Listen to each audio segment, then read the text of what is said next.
뉴스타파 기자 김경래 최강 시사. 김경래 최강 시사 2부 시작하겠습니다. 2부에서는 먼저 국민의힘 주호영 원내대표 좀 만나보겠습니다. 지금 전국 현안들 여러 가지가 있죠. 일단은 뭐 공수처 출범을 눈앞에 두고 있는데 야당은 계속 반발을 하고 있는 상황이고 또 선거 얘기도 있고요. 자, 주호영 원내대표와 연결하겠습니다. 원내대표님 안녕하세요. 예, 안녕하십니까. 주호영입니다. 대표님 얼마 전에 사의 표명하셨었잖아요. 그죠? 예. 예, 다시 재신임이 되셨는데 예. 이게 사의 표명한 이유를 뭐 간단하게 설명을 부탁드릴게요. 저희들은 최선을 다했습니다만은 네.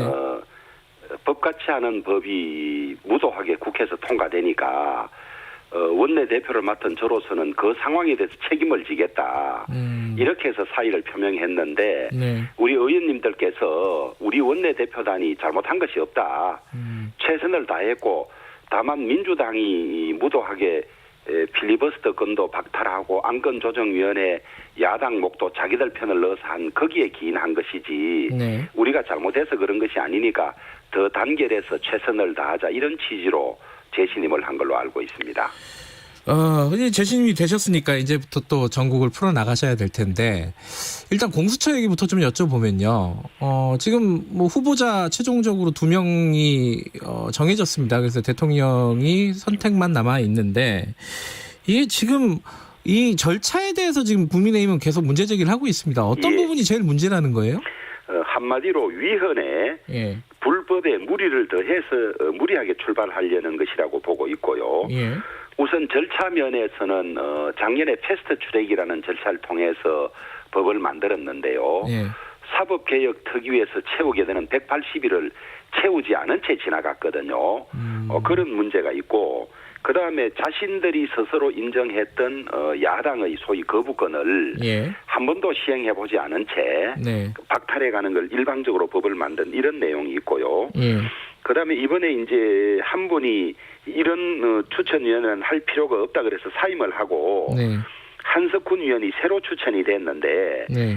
이 한석훈 위원의 이 공수처장 후보 추천권도 박탈당한 채 또 후보로 올라와 있던 사람들에 대한 검증 절차도 이분은 거치지 못한 채 결정이 돼버린 거거든요. 예. 이제 절차에서 그런 문제가 있고요. 예. 그다음에 내용에서는 이것이 이제 헌법상 근거가 없다 그래서 위헌 제청이 돼 있을 뿐만 아니라 예.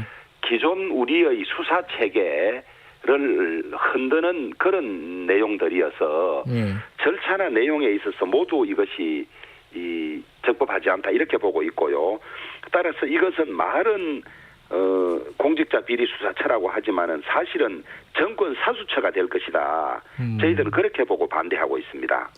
지금 그 후보자로 올라간 2명 같은 경우에는 뭐 나름 신망이 있는 분들이라고 외부적으로 평가를 받더라고요. 어떻게 평가하세요? 저는 그렇지 않다고 생각합니다. 예. 이 공수처가 소위 경찰과 검찰 상위에 있는 국가 최고의 수사기관이 되는데 법의 내용에 의하면요. 그러면 그런 수사처를 운용할 만한 경륜이 있어야 되고 조직을 이끌어본 그런 경험이 있어야 하고 더구나 가장 중요한 것은 살아있는 권력에 대한 수사, 소위 대통령과 대통령 주변에 대한 수사를 하기 위해서 공수처를 만드는 것이 1번 목적이었거든요. 네. 그래서 그런 강단이 있어야 하고 또 평소에 해온 여러 가지 업무나 수사 경력이나 뭐 이런 것들이 그런 걸로 증명이 돼야 하는데 뭐 제가 후보 2사람 일일이 언급하고 싶지는 않습니다만은 또 누가 될 것이라고도 저희들은 거의 짐작을 하고 있고 한 사람은 그냥 형식으로 끼운 거라고 저희들이 파악을 하고 있습니다만은 조직을 운영해본 경험도 없고 수사를 해본 경험도 없고 더구나 뭐 아직은 결정이 안 됐으니까 말씀드리기만 합니다만은 이 정권의 요직에 지망했다가 되지 않은 뭐 이런 것들이 겹쳐 있어서 이 말하자면 공수처를 10수년간 만들자고 논의해왔을 때 살아있는 권력, 대통령 권력을 수사할 수 있는 강단이나 경륜이나 조직 장악력이냐 이것이 가장 중요한데 지금 윤석열 검찰총장이 살아있는 권력에 대해서 수사를 하니까 온통 그 민주당이나 추미애 법무부 장관이나 또 청와대까지 나서서 쫓아내려고 난리를 치는데 아마 공수처장이 살아있는 권력을 수사하려고 하면 비슷한 상황에 아마 직면할 겁니다. 그런 것을 돌파할 만한 배짱과 강단이 있느냐, 뭐 이런 것이 다 이제 증명이 돼야 되는데 네. 그렇지 않다면 오히려 지금 공수처는 중요 사건을 수사하면 경찰이나 검찰이 바로 보고를 하게 돼 있고 예. 마음만 먹으면 공수처가 그 사건을 그냥 빼앗아갈 수 있게 돼 있거든요. 네. 이런 상황에서 오히려 검찰이 지금 수사하고 있는 이런 정권 비리 사건들을 빼앗아가서 사장시킬 확률이 있다.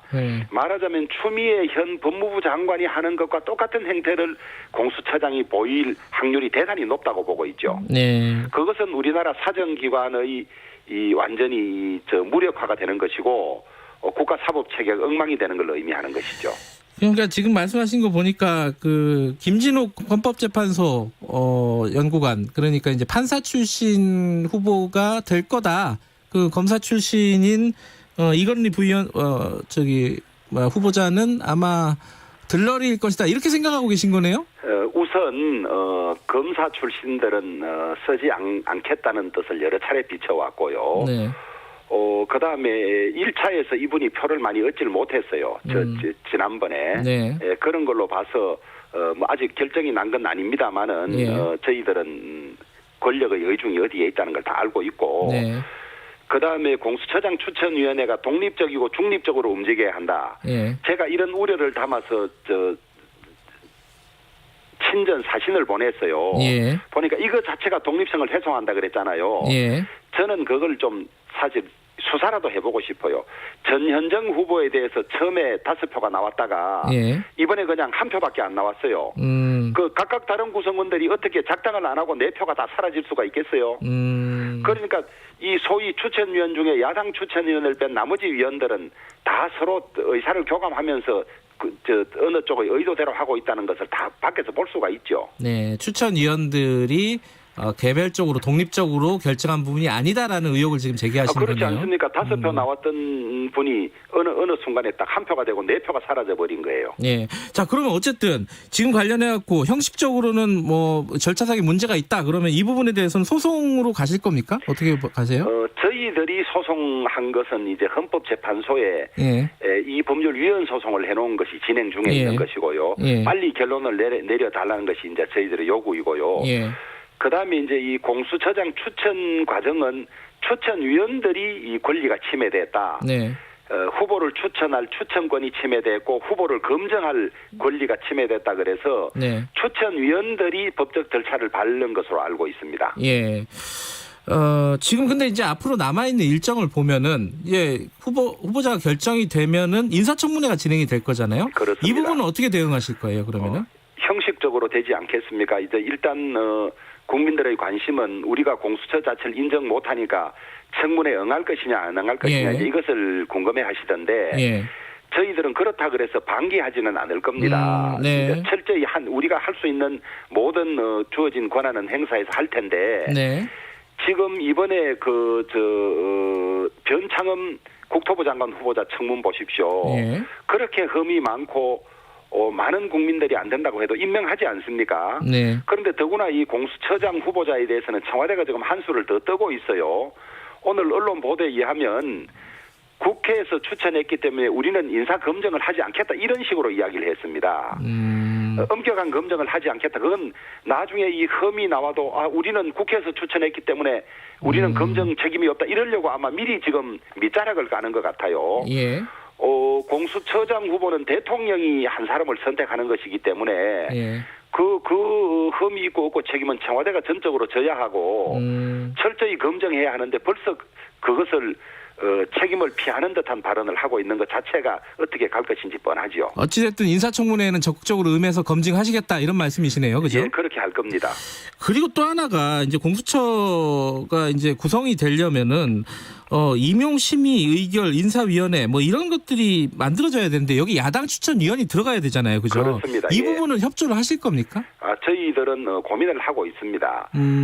실질적으로 인사추천위원회가 실질적으로 그 야당의 의견이 반영될 수 있는 구조라는 게 확인이 되면 저희들은 피할 생각이 없고요. 그럼에도 불구하고 이번에 후보 추천위원회처럼 인사추천위원회도 여전히 이 형식적으로 덜러리만 세우고 자신들끼리 이 서로 담합을 해서 그냥 민변 출신 변호사들이나 이런 사람을 넣는다고 할 것 같으면 네. 저희들은 그냥 그 형식을 갖추어주는 덜러리에 불과하기 때문에 네. 그럴 경우에는 참여하지 않을 수도 있습니다. 그건 내용을 좀 보겠다 이런 말씀이시네요. 그렇습니다. 예. 이어지는 얘기긴 한데 아까 윤석열 총장 얘기 잠깐 꺼내셨습니다. 그 윤석열 총장에 대해서 탄핵 얘기가 여당 쪽에서 나오고 있어요. 그럼 뭐 지도부에서는 좀 선을 긋고 있는 상황이긴 한데 이 탄핵론에 대해서는 어떻게 보십니까? 우선 윤석열 제거에 혈안이 돼 있는 거죠. 두 차례나 제거를 시도하다가 법원에 의해서 제동이 걸렸으면 정말 반성하고 사과하고 이렇게 해야 되는데 그 법원에 의해서 제동이 걸렸다고 지금 울분을 못 참고 지금 씩씩거리고 있는 것 아닙니까? 대통령이 국민에게 사과했으면 그걸로 잘못을 인정하고 스톱을 해야 되는데 어떻게든 윤석열 총장이 다시 직무에 복귀해서 지금 이제 정권 비리에 대한 수사를 박차를 가할 것으로 보여지니까 탄핵은 안 될 겁니다. 탄핵은 우선 국회에서 탄핵 소추를 발의해야 되고 탄핵 소추를 의결해야 되고 그다음에 헌법재판소에서 이제 탄핵 심판을 해야 되는 구조거든요. 헌법재판소의 탄핵 심판은 안 되는 것은 거의 확실할 겁니다. 그런데 문제는 대통령에 대한 탄핵 소추는 과반이 발의하고 3분의 2가 찬성해야 하지만은 대통령이 아닌 나머지 국무위원들 탄핵은 과반만 찬성하면 되거든요. 민주당이 동원하면 180석 이상을 동원할 수 있으니까 150석을 넘기기는 쉽지요. 그런데 문제는 탄핵 소추가 발의되고 탄핵 소추가 의결이 되면 의결과 동시에 검찰총장의 직무집행이 또 정지가 됩니다. 또 자리 뺏으려고 최종적으로 탄핵은 안 받아들여지더라도 일단 목은 치자 이렇게 할 유혹을 많이 받는 걸로 보여져요. 그러나 우리 국민들이 이미 여론이 추미애 장관과 문재인 대통령이 잘못했고 그것을 법률적으로도 법원이 2번이나 받아들여준 사건에 대해서 또 180석의 힘이 있다고 힘자랑하면서 무리하게 하면 아마 국민들이 용납하지 않을 겁니다. 알겠습니다. 이 탄핵 얘기와 함께 또 나오는 얘기가 이 검찰개혁 시즌 2입니다. 이 주호영 원내대표께서는 이제 법조인이시기도 하니까 이 검찰의 기소권 수사권을 완전히 분리하자 이런 취지고 이건 뭐 해외에서도 많이 이루어진 내용이잖아요. 이거 어떻게 보십니까 이 진행 과정은? 저는 검찰 탄압이라고 써놓고 그 사람들만 검찰 개혁이라고 읽는다 이렇게 보고 있습니다. 왜냐하면 검찰 개혁한다 소리만 지금까지 했었지 검찰 개혁 2탄이라고 말한 적이 없어요. 2탄이란 말이 지금 처음 나오거든요. 그리고 자기들 편의 법무부 장관, 행자부 장관, 그다음에 국무총리 뭐 이런 사람들이 모여서 이게 검찰 개혁의 검경 수사권 조정 검찰 개혁의 완판이라고 한 것을 법으로 이미 만들었습니다. 그러면 그때부터 이거 2단계로 하고 1차는 이렇게 하고 2차는 이렇게 한다 이런 이야기를 했었어야 되는데 그런 이야기도 전혀 없었거든요. 그다음에 또 이게 자가당착이고 이율 배반인 것이 기소권과 수사권을 분리한다고 하면서 공수처에는 기소권과 수사권을 다 줬어요. 말이 안 되는 짓이잖아요. 그러니까 지금 윤석열 총장이 복귀하고 검찰이 다시 수사를 하려고 하니까 검찰을 무력화시키려고 지금 겁을 주고 있는 거죠. 그러면 수사권 기소권 분리하면 경찰은 수사를 할 책임을 다 질 정도로 지금 정리가 돼 있느냐 그것도 아니거든요. 국정원의 대공수사권도 지금 경찰로 넘기고 그다음에 국가수사본부도 만들면서 이제는 오히려 경찰권의 비대를 많은 전문가들이 걱정을 하고 있는데 거기에 대한 준비는 없이 수사권과 기소권을 분리한다고 하는 것은 우선 자기들 계획에도 없었던 거예요. 근데 어쨌든 지금 상황은 그렇게 평가를 하시겠지만은 방향에 대해서는 어떻게 생각하세요? 방향은 일단 수사권과 기소권을 한 곳이 가지고 있는 것은 실수할 가능성이 높다고 보고 그래서 수사와 기소를 분리하는 것이 세계적인 추세이기는 합니다. 그러려면 경찰에 대해서 수사를 책임 있게 할 수사의 독립성이라든지 전문성이 확보가 돼야 되는데 지금 보십시오. 드루킹 사건이라고 특검해서 밝혔는데 드루킹 사건 하기 전에 경찰이 그 사건을 얼마나 오래 뭉기적거리면서 증거를 인멸할 기회를 주고 했습니까? 이번에 또 이용구 법무부 차관 수사 보십시오. 내사 종결해버렸는데 신고한 데는 도로에서 멱살을 잡혔다고 해서 특가법 적용해야 될 것을 도로가 아니고 운행이 끝났다 그래서 내사 종결하고부터 다시 지금 문제를 안 들여다봐서 그렇지 예. 경찰이 독립적이고 제대로 된 수사를 할 준비는 아직 안 돼 있다고 보고 있습니다. 예, 준비가 안 돼 있다. 방향은 그쪽으로 가는 게 맞을 수도 있지만 그렇습니다. 아직은 준비가 안 돼 있다는 말씀이십니다. 그렇습니다. 알겠습니다. 제가 다른 얘기도 좀 여쭤볼게요. 백신 문제 관련해 가지고 너무 늦었다 이런 식의 어떤 공격이라든가 비판들이 꽤 있었습니다. 예. 야당도 그렇게 비판을 했었는데 어제 이 모더나와 또 계약을 했다고 청와대에서 예. 밝혔어요. 예. 이거 어떻게 보십니까? 좀 이 부분은 좀 성과가 있었던 거 아니에요? 아니 확보된 것은 좋은 일이죠. 확보됐다면. 그러나 우선 지금까지 백신 확보 최종 책임자는 정은경 질병관리청장이라 그랬어요. 예. 아마 백신이 부족하다고 막 또 미리 준비를 하지 못했다고 하니까 거기가 책임이다 이러다가 네. 왜 그러면 책임 있는 사람이 안 하고 대통령이 전화해서 계약을 합니까? 그리고 국제적인 다국적 기업이나 이런 회사들이라는 게 대통령 전화 한 통화로 해결이 되겠습니까? 예. 사전에 다 조정이 되고 준비가 되고 한 거 아니겠습니까? 예. 너무 생색내고 쏘내는 일만 하고 있다. 윤석열 쫓아내는데 썼던 노력의 이 100분의 1만 썼더라도 백신을 더 빨리 구했을 것이고 동부구치소 수백 명 감염 사건도 막을 수 있었을 텐데 예. 너무 실질적인 일, 국민들에게 도움이 되는 일은 소홀히 한 채 생색내는 일만 하고 있는 것 같습니다. 알겠습니다. 백신 같은 경우는 지금 벌써 올해 접종을 시작한 나라들이 30개가 넘는가 그런데 네. 우리는 백신 못 구해서 죄송하다고 국민들에게 해야 될 판인데도 딴 나라가 접종하는 것을 보고 안전성을 검토해서 하겠다. 무슨 이런 이야기가 있습니까? 알겠습니다. 그 백신도 지금 하는 것들은 이미 늦은 거를 쇼를 하고 있는 거다 이런 취지로 말씀하신 거네요, 그죠? 아니 그렇습니다. 예. 그리고 예. 어제 같은 경우도 주한 미군은 지금 접종을 다 하고 있지 않습니까? 예. 그런데 미군이 우리 카투사나 그다음에 그 한국 그 군무원들 하려고 하니까 우리나라가 검사 안 해줬다고 스톱시킨 거 아닙니까? 예. 이거 맞습니까? 저한테 물어보시는 건가요? 알겠습니다. 예, 백신 얘기는 여기까지 하고요. 저기 선거 얘기 간단하게 하나 좀 여쭤볼게요. 예. 지금 지지율이 최근 보면은 국민의힘 지지율이 꽤 많이 올라갔어요. 많이 올라갔는데 예. 선거에 인물은 안 보인다 이런 평가들이 좀 있습니다. 지금 안철수, 금태섭 제3지대 후보들이 지금 출마 선언을 하고 있는데 예. 어떻게 합쳐지느냐, 연대가 어떻게 가능할 것이냐 이 부분에 관심들이 많습니다. 예. 원내대표로서 지금 좀 어떤 구상이나 이런 것들이 좀 있으세요? 예. 우선 네. 이 보궐선거는 서울시장, 부산시장 민주당 소속이 성범죄로 사퇴하거나 사망한 데 따른 것이기 때문에 네. 국민들께서 그 점을 잘 알고 계실 것이고요. 예. 문재인 대통령이나 민주당의 지지율이 급전직하에 있지 않습니까? 네.